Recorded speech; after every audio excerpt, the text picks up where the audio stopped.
initialement j'ai fait un bac scientifique. À la suite de ça, je suis parti à Toulouse où j'ai fait une prépa à la fac, une prépa CUPGE. À la suite de ça, j'ai fait une licence en mécanique et après une maîtrise en mécanique. Étant un peu lassé du domaine hyper scientifique et hyper théorique de la fac, je me suis tourné vers la formation par apprentissage de l'ISA et ANSMA. Et là, actuellement, je suis en deuxième année ici à l'école. Alors moi j'ai fait un bac scientifique avec les spécialités physique, chimie et mathématiques. Ensuite j'ai fait un BUT de mesure physique et donc du coup j'ai voulu continuer dans la voie d'apprentissage en intégrant l'ISA et ANSMA. Et toi Adrien, du coup qu'est-ce que tu fais dans la formation ? Alors ici, dans la formation qui s'intitule Industrialisation et méthodes pour l'aéronautique et le spatial.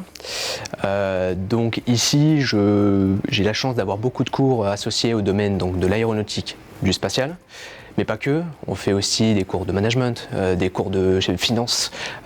Et donc ici, cette formation permet vraiment de compléter et d'avoir à la fin un profil d'ingénieur complet. Et moi, ça m'aide particulièrement à mon entreprise. Donc, je travaille à Airbus Operations SAS, plus précisément dans le bureau d'études propulsion, au département d'acoustique. Et plus précisément, je travaille sur la réduction du bruit des jets des réacteurs d'avion. Mais en tout cas, ce que j'utilise dans la formation et tout ce cours-là très pratique d'ingénieur, je l'utilise directement en entreprise et au quotidien. Et toi alors Tiffany, est-ce que tu sens que finalement les cours ici à l'ISA et ANSMA t'apportent beaucoup au quotidien en entreprise ?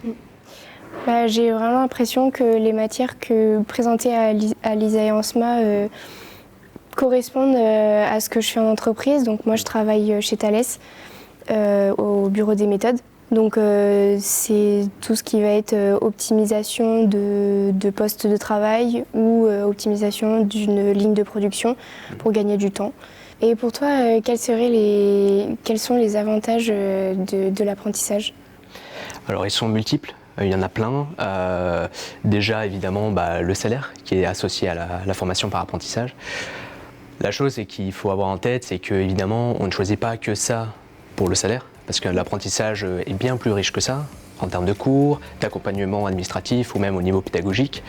Donc il faut avoir ça à l'esprit. Il y a aussi le réseau qui est important, parce que finalement on parle avec beaucoup de nos collègues, nos semblables, et finalement à la fin de la formation, on se crée finalement un réseau qui pourra nous servir par la suite, même bien après la formation. Donc il faut avoir ça à l'esprit. Et puis ensuite, pour ma part, j'ai aussi choisi l'apprentissage, mais plus généralement une école d'ingénieur, pour la vie associative, pour tout ce qu'elle apporte en dehors de simplement des cours.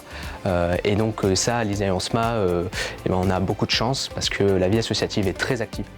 Et ça, c'est vraiment une opportunité. Et donc n'hésitez plus à rejoindre la formation par apprentissage de l'école l'ISA et ANSMA. On s'y sent bien. On est accompagné par l'administration et donc n'hésitez plus. Et n'hésitez pas à vous renseigner sur le site internet de l'école et les réseaux sociaux. Bye. Salut.